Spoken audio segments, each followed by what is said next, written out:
A pergunta é a seguinte.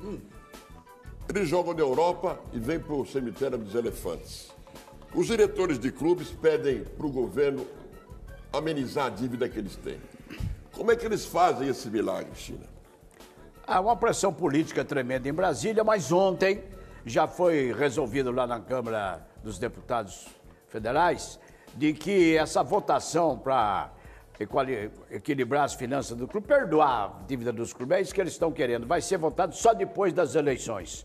O movimento dos jogadores foi lá, fez uma pressão e transferiram a votação só depois que houver as eleições, só segunda quinzena de outubro que vai ser vendido, né? Que vai ser resolvido isso. Isso é uma outra etapa do futebol brasileiro, né?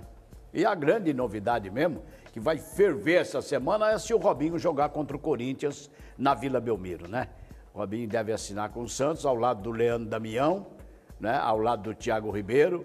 O Santos é outro time, viu, companheiro? Mas a pergunta é o que o Ceará falou. Quem é que dá esse dinheiro para o Robinho? Não, isso já está acertado. Quando acertaram 500 mil reais por mês, e vou dizer uma coisa para você, 500 mil reais para o Robinho está barato. Está barato. Tem nego ganhando mais do que ele aqui no futebol brasileiro. Mas ele já está com a burra cheia. Sim, mas ele é um jogador que hoje está com 31 anos, né? Ficou quase 10 anos na Europa, não é mais o garoto que saiu do Santos, muito mais experiente, muito mais forte fisicamente. Eu acho para o Santos uma grande contratação. Muito bem.